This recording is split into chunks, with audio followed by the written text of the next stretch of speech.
आप देख रहे हैं बोलते जज्बात, मैं हूं बिलाल खान। आज जो मैं खिद्दीपुर काटापुर में मौजूद है और आज आशूरा का दिन है। आप हम बताना चाहें आशूरा क्या है। इस्लाम में आशूरा जो है बहुत तारीखी दिन है। आज ही के दिन क़यामत होगी और वो दिन जुमा होगा। आज से जुमा ही है और बहुत सारी उसमें तारीख है, बहुत उसके वाक़यात हैं। मैं उसमें नहीं जाना चाह रहा हूँ। आज मैं लोगों यहाँ से बातें करना चाहूँगा और बता दूँ कि आज इस्लाम का जो फ़लसफ़ा जो है हुसैनी जो मिशन है उसमें हम लोग बात करेंगे। लोगों ने कहा कि ज़मीन व आसमान में हुसैन सा कोई नहीं, खुदा के इस जहान में हुसैन सा कोई नहीं, करेगा कौन सामना यजीद वक्त का यहाँ, कि हमारे दरमियान में हुसैन सा कोई नहीं। ऐसी आइए इसी फ़लसफ़ा के साथ हम लोग बातें करते हैं। आप अनिस साहब क्या कहना चाहेंगे? आपको जो है देखिए, आज तो पहले सभी आदमी को, जितने हमारे कोलकाता खिदिरपुर के जितने आवाम हैं, उनको तो पहले मैं मुबारकबाद दूंगा कि आज यौम आशूरा जिस तरह से हम लोग मना रहे हैं, सभी लोग शांति के साथ, इत्मीनान के साथ मनाएं। कोई भी झमेला, दंगा और इस तरह की बात ना हो, क्योंकि इस्लाम जब कोई बात करता है तो शांति का बात करता है, पीस का बात करता है, यूनिटी का बात करता है। कि इस्लाम जहाँ भी देखिएगा कभी भी डिफरेंट करने के लिए, डिवाइड करने के लिए बात नहीं किया। तो यौम आशूरा मतलब है, ये सूरा का मतलब ही होता है 10। ये 10 तारीख जो है, पूरे जब से दुनिया बना है, ये मुहर्रम की 10वीं तारीख की बहुत सी हिस्ट्री है।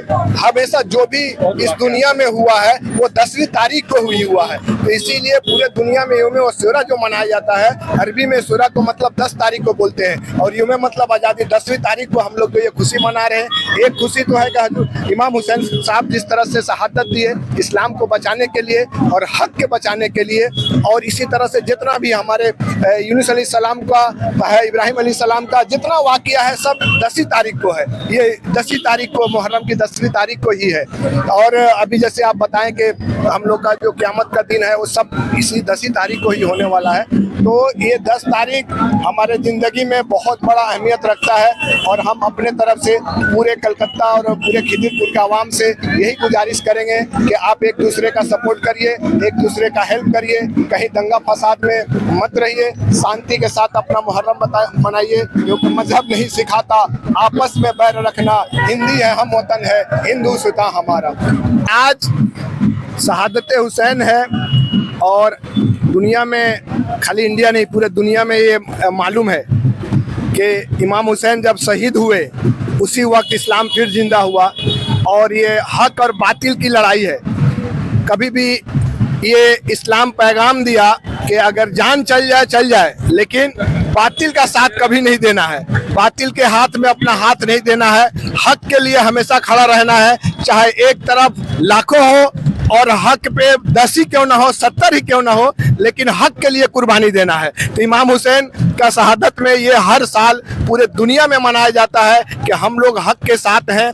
जो हक बोलेगा, जो हक करेगा, जो हक के लिए बात करेगा, जो इंसानियत की बात करेगा, पूरा मुसलमान, पूरा कौम उसके लिए है। उसी के लिए आज ये मुहर्रम का जो 10वीं तारीख है, हर आदमी इसी के लिए ये जुलूस निकालता है, मनाता है कि इमाम हुसैन जिस तरह से शहीद हुए थे उस दिन 10वीं मुहर्रम का दिन, तो हम लोग उनके याद में ये बात बताने के लिए जुलूस निकाला जाता था कि वो क्यों शहीद हुए, हक और बातिल के लड़ाई में हक का साथ दिया और अपना हाथ यजीद के हाथ में दे के बैत नहीं किए, क्योंकि वो गलत थे। इसीलिए पूरा मुसलमानों को आज ये पैगाम दिया जाता है कि आप भी हक के साथ रहिए और जो सच बोले, हक बोले, जो इंसानियत का काम करे, उसी के साथ रहिए। इमाम हुसैन साहब ने हम लोग को उस वक्त शहादत दे के पैगाम दिया था। इसीलिए बेशक आपने देखा, आप लोगों ने देखा, आप अपनी राय जरूर रखें। आप क्या सोचते हैं, अपनी राय जरूर रखें और वीडियो पसंद आए तो लाइक, सब्सक्राइब और शेयर जरूर करें। और मैं बताना चाहता हूं कि आज हमारे देश के प्रधानमंत्री नरेंद्र मोदी जी ने भी कहा कि इमाम हुसैन के पैगाम पे चलने की जरूरत है और विपक्ष के नेता राहुल गांधी जी ने भी कहा कि इमाम हुसैन के पैगाम पे उन्होंने जो मिशन दिया है उस पे आज देश को चलने की